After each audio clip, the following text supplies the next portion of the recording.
Thank you so much for joining me on my podcast and my YouTube blog, Be the Hero and Rescue Yourself. And I have a very second time special guest, and he has been highly requested from many of you to come back and introduce his newest book, Signs of a Great Interview with Scott Vetter. And if you guys don't remember my earlier podcast with Scott about signs of a great resume, go back there and listen and look so you can spruce up your resume while you're out there looking for jobs. And now I'm so excited because he's going to tell you how to make that resume come to life in an interview so you can tell your story. So welcome, Scott. I'm so excited. Welcome back. How are you? And I am so excited about this book. And it is one of my favorite colors, red and then blue. So you and I are all on the same wavelength or vibe today. So welcome.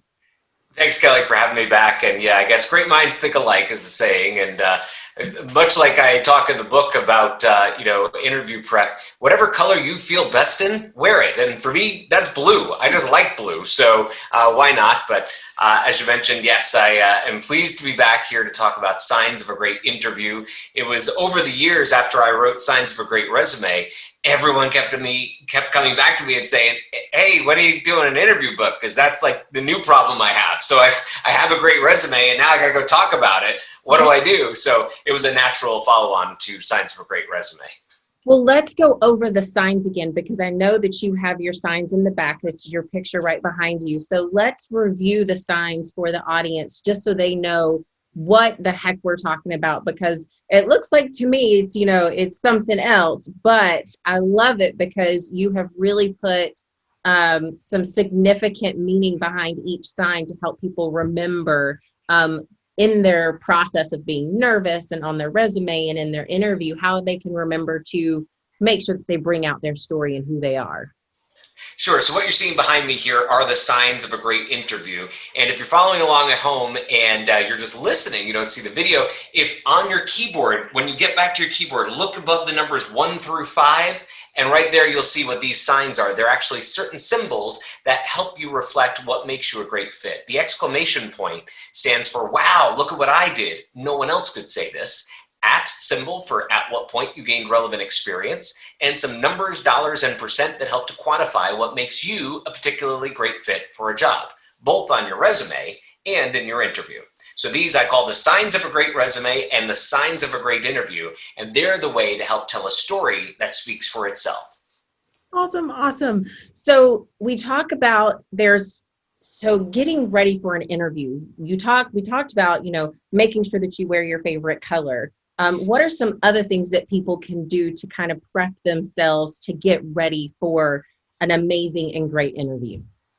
Well, I think the first premise you have to understand is that an interview is not like a test or an interrogation. It's a lot of people build it up as this big, scary moment.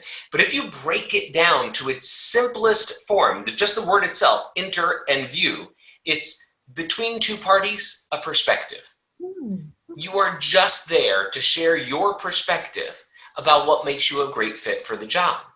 And so in a way, if what you're doing in an interview is sharing your perspective's never really wrong, it's yours.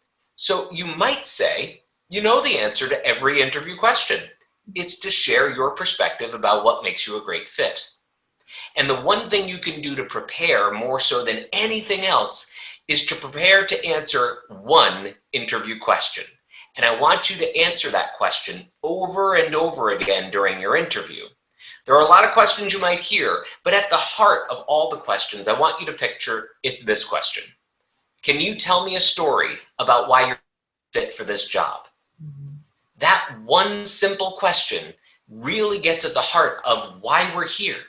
It's to show examples and for you to tell a story that makes you a clear fit for the new position. And the best indicator of future success is past success. And that's what the signs of a great interview help you to do. They help you to create those stories to make sure you're giving specific examples about what you can bring to the prospective employer. Answering that one question is the best way to prepare for any interview.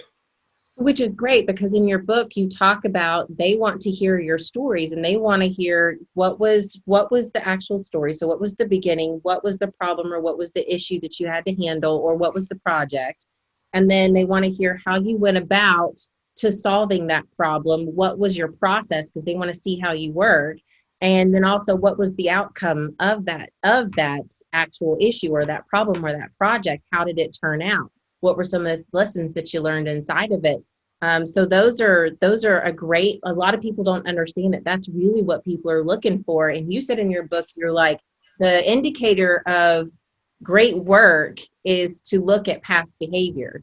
And it's true. How did they behave in other workspaces and other stressful situations or other issues or problems? And then there it is. It's the signs of a great interview. So you're right. No wrong. I think we go into going, oh my gosh, I'm so afraid and I'm so scared that I'm going to get the wrong answer. And that is amazing. You walk in, you're like, I already know all the answers. It's about me. I just need to get those stories out. Exactly. It simplifies the process a lot because it removes a lot of the pressure. Now, I recognize in some fields, there are going to be actual skill assessments that you have to pass. So if you want to go be a management consultant, they're going to give you a situational type of interview with a data set, and you'll have to come to a resolution and kind of walk them through how you did the math to get the problem. By and large, we're not talking about that. What we're really looking for in interviews is, can you express the things that make you the best fit for the job using that evidence of your past success? And Kelly, you started to break down some of the components of an interview answer, but I'll tell you the answer to that one simple question, can you tell me a story about why you're a great fit for this job, is actually one simple answer. Yes, I've done something like that before. Let me give you an example of when I... Yep. ... And then you fill in the details with the story. Because the biggest problem we have as interviewers is we get answers to questions that aren't helpful. A lot of times the problem is interviewers who don't ask good questions. Remember, a lot of people doing job interviews are not professional recruiters like I was. I did 5,000 plus interviews before I stopped counting. And I was pretty good at interviewing and I liked it. I did it all the time. A lot of times you're meeting with a hiring manager whose job is to run the thing. She's busy running a business and doing the day-to-day thing. And then, oh no, somebody quit. I have to do job interviews. I hate it. Most people hate doing job interviews on either side of the desk. So you may be face-to-face with an employer or a hiring manager whose professional career is not interviewing, and they may not ask the best questions. They may ask questions that are unhelpful or even silly. An unhelpful question would be something like, what makes a great leader? Well, okay, we can all answer that and we'd all have some definition. Oh, leaders got vision and gets people to buy in and follow and really take charge. Okay, great. Those just mean you read some book on leadership somewhere. It doesn't mean you're a great leader. The better question would have been, what are examples that show you are a strong leader? But you're not going to get asked that. So that's why during the interview, I want you to picture that Scott has closed captioned the interview for you. And at the bottom of the screen, it says, can you tell me a story about why you're a great fit for this job? Over and over and over again, and answer it with one simple answer. Yes, I've done that. Let me tell you how. That is perfect, because if you can say that over and over again to yourself, then that gives you the answer to whatever silly question. Because I've had some silly questions. I've had, if you were a tree, what kind of tree would you be? Really? What's the right answer? There's no right answer to that. I mean, I'd be a money tree so I can make you more profit. I mean, that's clever, but it doesn't help you to see why I'm a great fit. Right. So here's how you answer silly questions, or questions that just don't seem connected directly to why you're a great fit. You use what I call the perspective pivot. Okay. If an interview is about sharing your perspective, then you can pivot an answer to give your perspective in a way that shows why you're a great fit for the job. So the question is, what kind of tree would you be? Mm-hmm. That's a silly question because they really don't care what kind of tree you think you are, right? What they're actually looking for is something about creativity, something about maybe knowledge of trees if you're applying to be an arborist, but they're actually looking for something else. And your job is to steer the question towards that something else as best as you can figure out by using the perspective pivot. So the best response to what kind of tree would you be might be for you to ask a question back. Oh, that's an interesting question. I hadn't thought about it. Would you let me know, what are you looking for me to share in terms of what kind of a tree I would be? And they may say, oh, you're applying for a sales job and you got to be creative and think on your feet. So I'm just looking to see that. So an answer might be, I have done that before. Be creative and think on my feet. Let me tell you an example of when I did that. So I was put into this sales conversation and we didn't realize the client wanted A, B, and C. And by the end of it, we actually were able to come up with a creative solution and the client signed for $4 million. So while I don't know exactly what kind of tree I'd be, I think that added a couple money tree. Scott, that is brilliant. Oh my gosh, that is an amazing way to pivot out of, because that stumps a lot of people. And I think, man, that would probably blow the hair off of your hiring manager that's sitting there in front of you, because no one has probably ever answered that question like that before and pivoted out of it and asked a question to clarify what they're looking for, and then be able to answer the question with how can I what makes me best for this job, and pull a story out of your pocket that you've rehearsed and and you understand that comes from your resume. So, oh my gosh, that's amazing.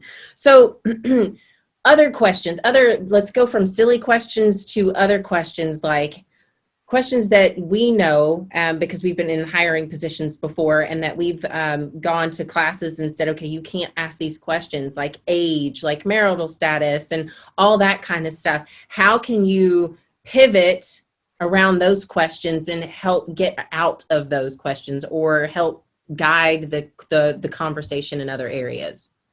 Yeah, so I think by and large, most recruiters are going to do the right thing.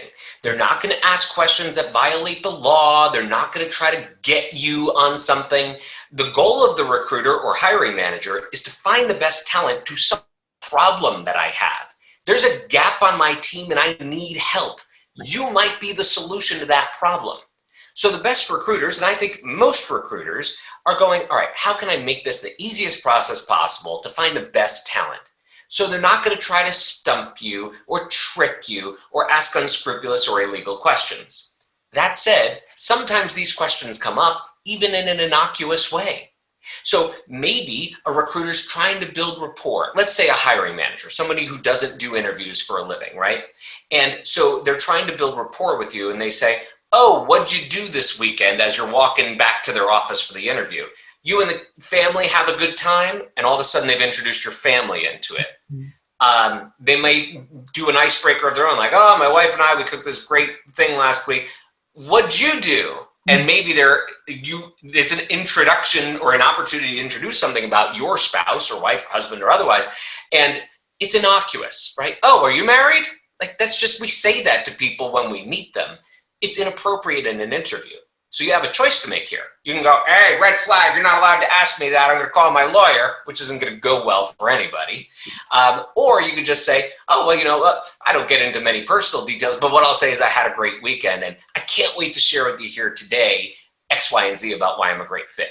And a very simple pivot. It's polite. It's courteous. Oh, well, I'd be happy to discuss that at an appropriate time is another good interjection that helps you to pivot when there's a question that's appropriate, but maybe not appropriate right now. For instance, so you got a criminal record of any kind? Legitimate question, and necessary of work, and many places do a background check. And the answer to that is a clear yes or no, probably, although your lawyer may say, well, there's kind of some gray space as to whether there's actually a record. I'm not a lawyer. You should ask a lawyer if you have legal questions. That disclaimer aside, the best answer to a question like that is, oh, I'd be happy to discuss that at an appropriate time. And the recruiter may go, now is the appropriate time. We ask everybody right now, so fill out this thing. But there's, certain laws in certain jurisdictions about ban the box, which is don't ask about criminal histories until after a job offer is made. And so you really need to understand your particular situation in this very example. But in all scenarios where you have a question that isn't really the heart of why you're a great fit, the more quickly and politely you can pivot to something that is about why you're a great fit, the better shape you're in. That is great. So tell me about your cheat sheet. You have an interview cheat sheet. So, you can't pull out the cheat sheet out of your pocket. So how can you utilize that during your interview? Because we all get nervous and we all kind of go blank. So how can that sheet help us move us in the right direction? Sure. Besides the So going reel in our head of Scott talking to us. yeah, exactly. If you don't hear my voice over your shoulder, what can you do? Well, ideally, you should hear your own voice. Right. Remember, if what you're doing is sharing stories, you really don't need much of a cheat sheet in the interview because you know your stories. But as a way to prepare, I give you two tools in Signs of a Great Interview. The first tool is the idea of an interview cheat sheet, and it's that employers have provided you an answer key to what questions you might be asked. It's the job posting. Okay. The same stuff they told you in the job posting is important to them is the same stuff that's important to them in the interview. So you can predict fairly accurately the types of questions you might get based on what they told you in the job posting. So simply saving a copy of that job posting or printing it out when you first apply for a job is essentially your interview cheat sheet. This is what you're likely to hear about in that interview, perhaps verbatim. And the more likely questions are those preferred qualifications. And we may have talked this when we talked Signs of a Great Resume, but when you think of a job posting has usually a description at the top, some minimum qualifications and preferred qualifications. I think of it like buying a car. The minimum qualified candidates are like Toyotas. They're fine, they're just not special. It's hard to tell one Toyota apart from another. And a lot of people drive Toyotas. The preferred qualified candidates, ooh, if I could have the perfect candidate, it'd be like my Rolls Royce. Amazing. Well, you don't have to be a Rolls Royce to get an interview or to land the job. You just got to come in somewhere around Lexus to be a compelling candidate. The more you're prepared to show examples of those Rolls Royce qualities with the stories that make you a great fit, the more prepared you are for the interview. So they're telling you, oh, ideally Italian leather seats that are custom crafted. Okay, well, I have heated leather seats and cooled leather seats. Very helpful in my Lexus. For instance, I don't drive a Lexus. But I'm just saying, that's the kind of thing you can go, all right, I'll tell the story about my heated leather seats since I know they want leather seats and some kind of a deluxe level car. And so the closer your stories come to what the heart of what they want is, the more your stories will relate to what's most important to them. So that's the first tool, is using the job posting as the interview cheat sheet. For yourself, the way to prepare to tell your stories, I include what I call a signed story card. And it's very simple. At the back of the book, there's a bunch of blanks that you can fill in. And it's an opportunity for each box in the signed story card has a dotted line midway through the box. Above the dotted line, you use the answer key, the job posting, to write a couple of words that you might hear in an interview. So back to our sales example, it might be creativity in sales, it might be thinking on your feet and interacting with clients. And the story for that is what goes underneath the dotted line. You write a couple of notes to remind yourself what story you told. Oh, there was this time at ABC Co., creative solution was X, and it yielded Y results, with the Signs of a Great Interview filling in the details. You don't need to write a script, you lived it. So you know how the story goes, and you're probably not a professional actor, so a script is not going to help you. Don't write scripts, just write the facts and you'll jog your memory. Now in the interview, you can easily picture your signed story card. Oh, creativity and sales, that's the thing with ABC Co. Let me tell that story about why I'm a great fit for this job. And it's in your book, you talk about taking the power back, because we feel like when we walk into an interview situation that all the power is sitting in that chair with that interviewer or manager or recruiter behind the chair. But the way you talk, you're basically taking your power back in the interview and telling your story, because we're all like, this is, like I tell people all the time, you are your very own hero. So it's time to take your power back. And that's essentially what you're doing, is giving it back to us. And letting us kind of relax and be able to tell our own story while we're in the interview. Exactly. When you are your authentic self and you're telling your stories, you're doing the right work. You should be relaxed. And if you're not relaxed and you're not comfortable, congratulations, you're normal. Like, this is not a normal environment to be in, under this spotlight of the interview and somebody's judging me and they're asking me these questions and I'm compelled to answer. It's awful. Like, the whole process is kind of awful at a base description.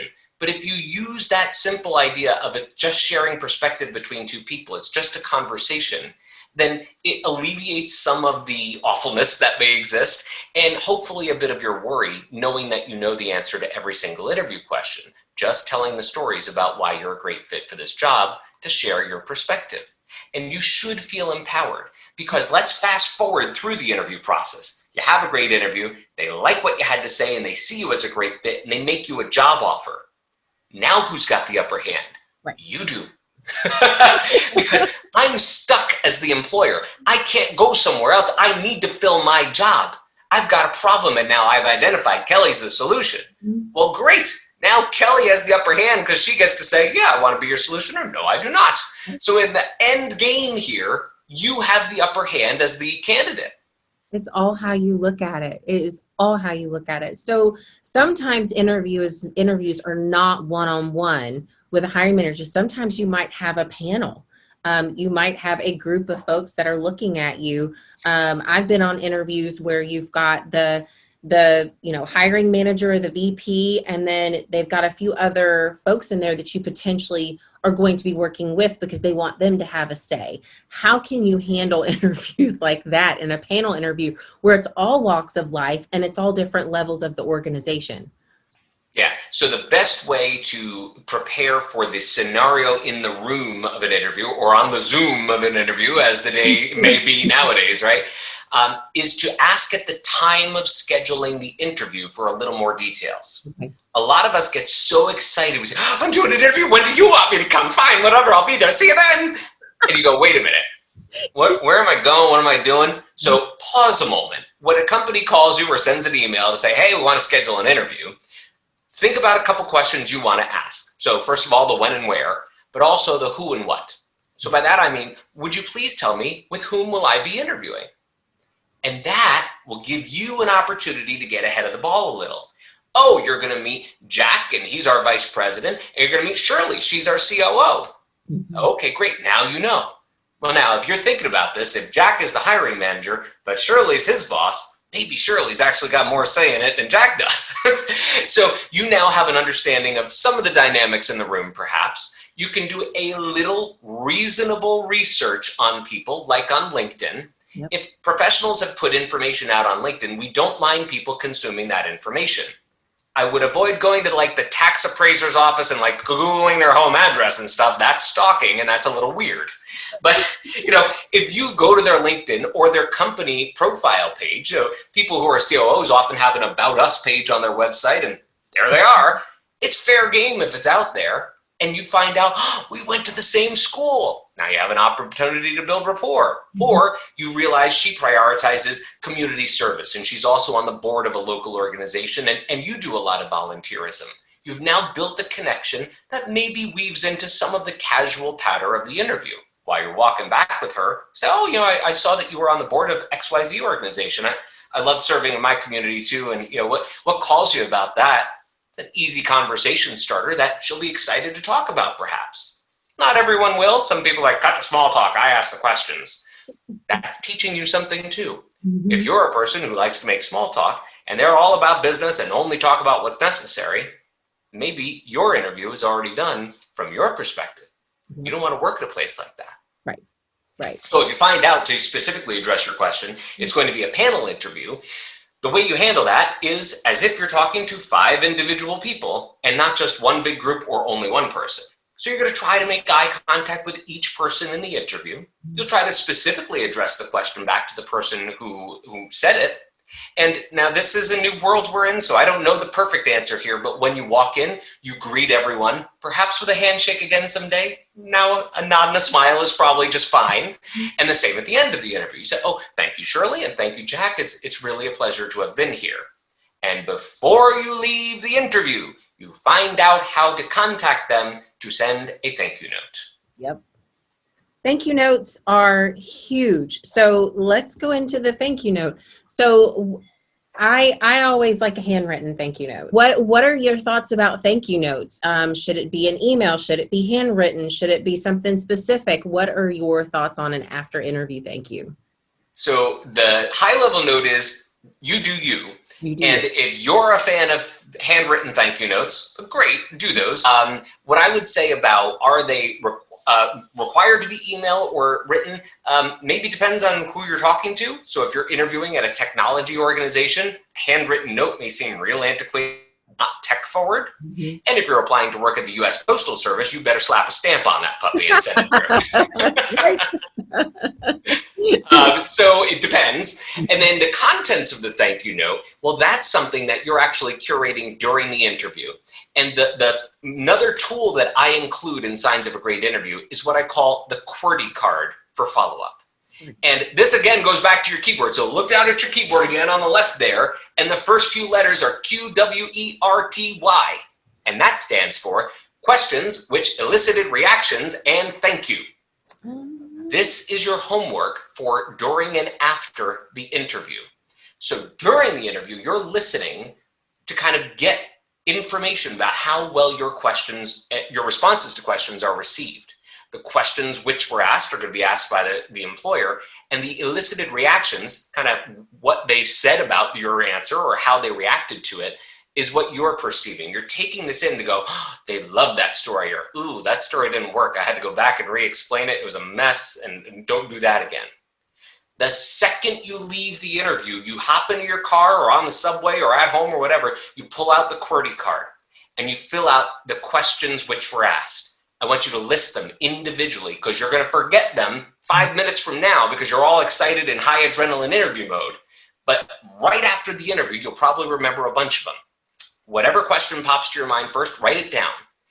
Then write which story you told. Oh, the ABC Creativity Sales story, and how that story was received. They loved it. They hated it. They didn't get it. They wanted more. That way you know, oh, this is a good story. I should tell this for the next interview.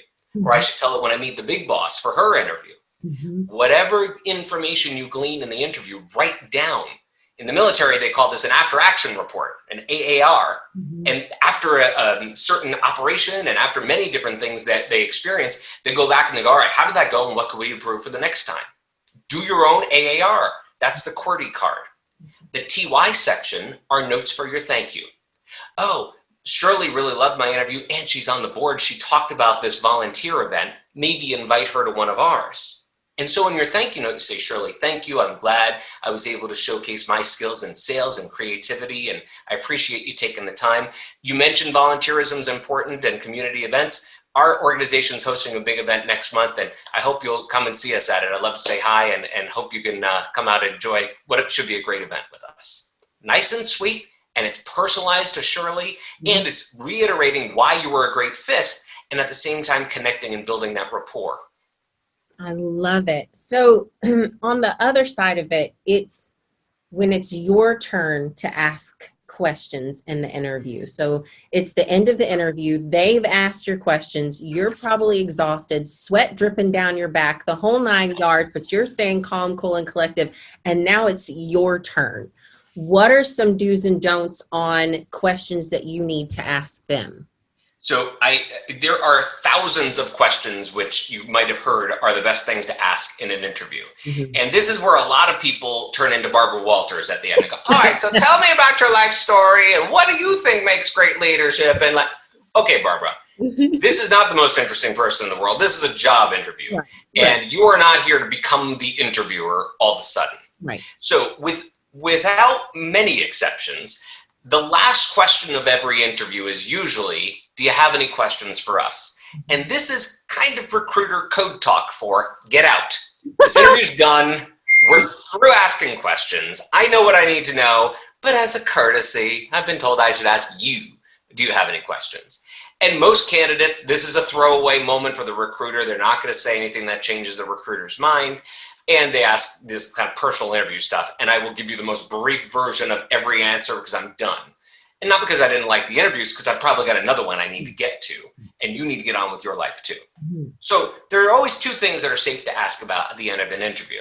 The first is, can you please tell me what the timing and next steps in the selection process are? Yep. It's nice and easy. Yep. I think you deserve to know that as a candidate. And the best recruiters will tell you that. Yes. not everybody's the best recruiter, so they might have left out the details. And so you should know, oh, we're doing interviews for 2 weeks, so you're not biting your fingernails all weekend wondering if they're going to call. You're still meeting people. So that's the first question. And the second question is very specifically this. What have we not yet talked about that is essential for success in this job? And that is super important because it's an opportunity for you to save yourself from elimination. So if there is something they go, really we were looking for a creative approach to sales, and it's clear you deliver numbers, but we really didn't hear much about how creative you are with how you connect prospects to a sales opportunity. So I don't know if I heard that today. Then you can go, I'm glad you mentioned it. Let me tell you a story about why I'm a great fit for this job. And you can throw, I call it the Hail Mary pass, one last question in there that might score into the end zone at the very end. You can do that even if they say, no, we talked about everything that's for essential, whether that's true or not. That's the more likely response because they weren't ready for you to ask, what have we not yet discussed that is essential for success in this job? So they're like, oh, I didn't think about that. When HR told me I can't give feedback or the boss doesn't like me to help the candidates or whatever their story is, they'll probably say, no, we covered it all. You still throw a Hail Mary pass. Oh, someday I'll have to tell you even more about how I was creative, like this thing at ABC Company where elephants were involved in the sale process. Huh? What? Okay, so tell me more about that. They may go, all right, well, you piqued my interest now, so sure, what is it? And in other instances, they're going to go, no, there is nothing. You're hired, and then to heck with your story. Tell it at the water cooler. Tell the next person. Call your mom. Call your mom. Tell her. So at the end of it, so we're going into the interview and we've told all of our great stories and we've let them know how we're a great fit for this role and this opportunity. We always talk about rehearse and go over things. So what should we do? Should we rehearse in front of our dogs? Should we rehearse in front of our families? I mean, you and I are animal people, so we've got our dogs and they listen so well, but they don't give feedback.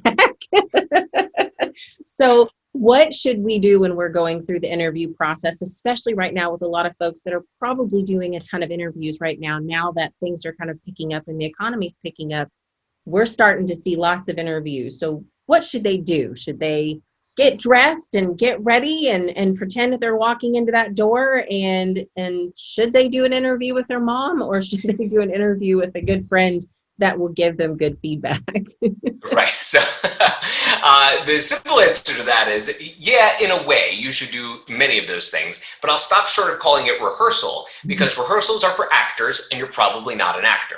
So a rehearsal implies there's a script. And the problem with rehearsing to a script is no one gave the interviewer your script. So they're going to say things and throw curveballs at you that you're not expected. And then it becomes improv comedy hour and you're not Wayne Brady. So it's not going to be helpful for you to try to plan a rehearsal around an unpredictable script because there isn't one. They're going to riff. That even using your interview cheat sheet, they may go out of order and ask different questions. So don't rehearse. Instead, prepare. Think about those stories and try telling them a couple different ways. On the signed story card, I'm asking you to write out a couple of words about the story, but not the story itself. So start in different parts of the story. Oh, that's how we came to a creative solution with elephants for the ABC Company. Let me tell you about how that really generated more sales. If the question's more about creativity, if the question's about generating sales, I did increase our sales by $2 million with the ABC Company. They had this crazy idea for a marketing campaign with elephants. And I said, aha, have we got a solution for you? And here's how that worked. Mm-hmm. So you tell it different ways, whether that's to your dog, your mom, or a colleague, doesn't matter as much because they're going to give you feedback that's individual to them and their perspective. And their perspective is not the employer's perspective.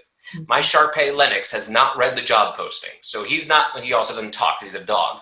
He's not going to give good feedback from the job employer's point of view.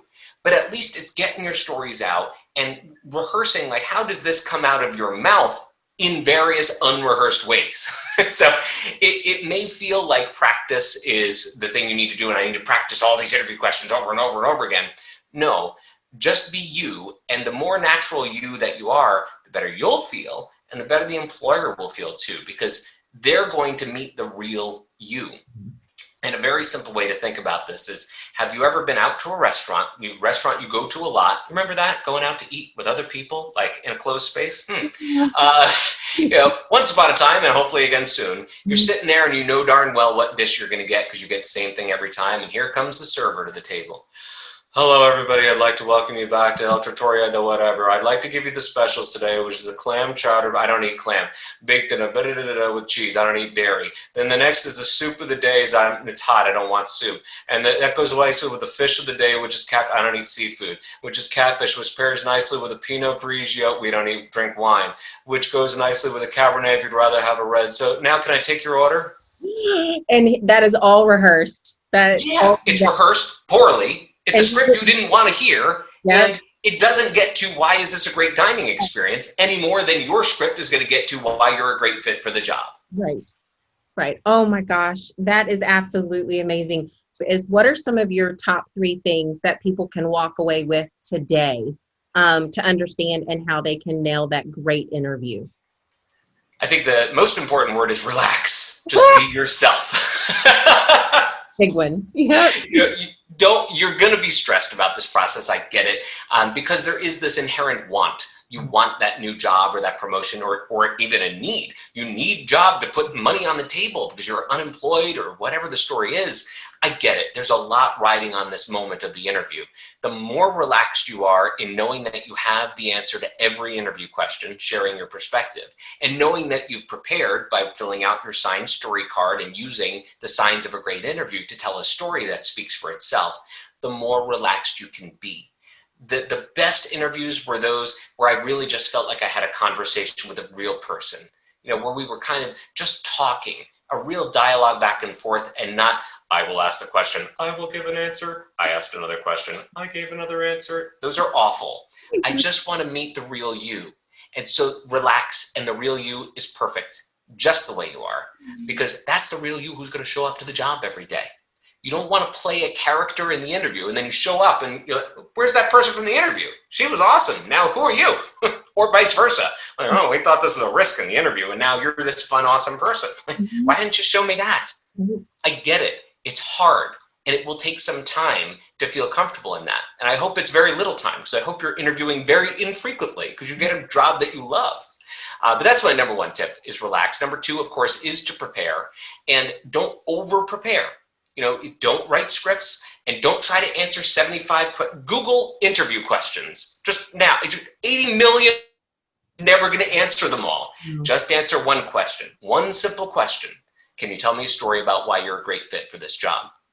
And remember that the way that you follow up after an interview is just as important as the way you prepare. So fill out that QWERTY card and get to know the questions which were asked that elicited reactions in a way that helps you tell better stories and write a compelling thank you note. When you do that, you'll be telling a story that speaks for itself. And you'll feel better about interviews every single time. Yeah. So the last question I have is, we've had a lot of people that have been laid off for extended amounts of time. How can we help them feel more comfortable about that gap in their resume and what they have been doing? Because many of them have maybe worked side jobs or have been unemployed or had to stay home with their kiddos to do school, and now their kiddos are going back. How do we help them answer that gap of not being in work? Sure. And, I think this, like many things over the last year, has evolved significantly. And it used to be when you had a candidate with a job gap, you were like, that's strange and not what most people are experiencing. And now we're in a post-COVID world where that's very, very common. And there are more people than not that have some kind of a gap in their employment, and that's okay. If the employer's biggest concern is, during a global pandemic, why weren't you more productive? You probably don't want to work there. Right. So do yourself the favor and stop worrying about that. The other thing is that you can give stories about why you're a great fit during that time. Even if they ask you a question like, why haven't you been working in a year? The question they're really asking is, can you tell me a story about why you're a great fit for this job? That's true for every question. So when they say, why haven't you been working for a year? You tell the very simple facts right to the point and then transition to a story with the perspective pivot. Well, unfortunately, my employment ended when my employer had to let go many people during the pandemic. But here's the good news. I took a class on resilience building and leadership, and that's taught me a lot about my own personal style. Here's a time where I used that, and I didn't yet call it resilience building in my last job, but I actually demonstrated that with my team. We were going through this, and now you tell the story about how you used resilience based on a class you took to fill in a job gap.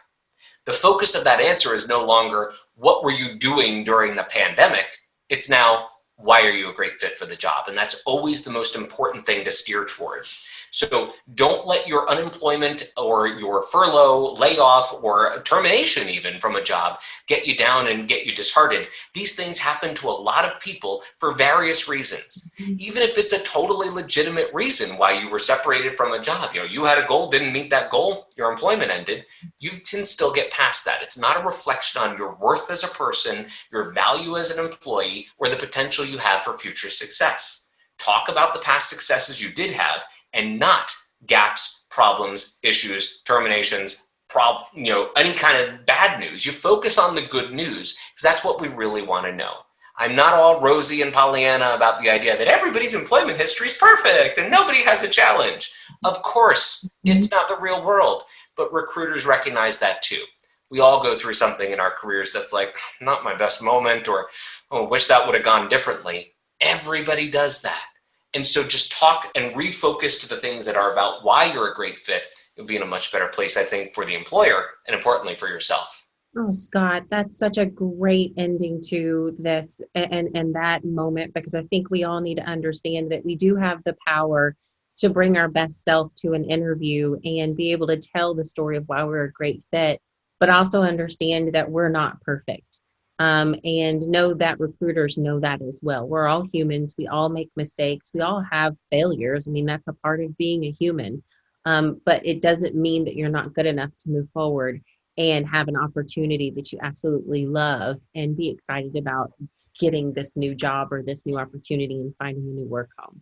So I want to thank you again so much. Again, Scott Vetter, Signs of a Great Resume. Look at that smile. I know you are so excited about this book.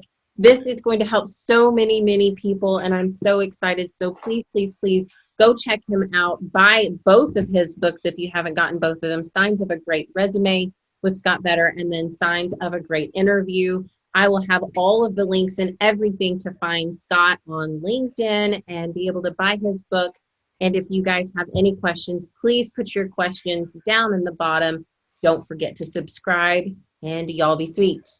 Thank you. Thank you, Scott. Thanks, Kelly. Thank you so much for tuning into my podcast, Be the Hero and Rescue Yourself with Kelly Fullman. If you enjoyed listening to my podcast or watching this YouTube video, please follow or subscribe to my channel and walk with me through my journey of celebrating my very own heroes and an opportunity to learn the valuable lessons they taught me over the years, which allowed me to gain the courage to wear my very own cape and be the hero of my life. You can also follow me on Instagram at K Fullman, that's KFUHLMAN, at Facebook, /K Fullman1, or on LinkedIn, Kelly Fullman, MBA. Also, please leave your comments below because I see feedback as a gift, and it will guide me on how to help you gain the courage you need to rescue yourself. Be sweet, y'all. Thanks.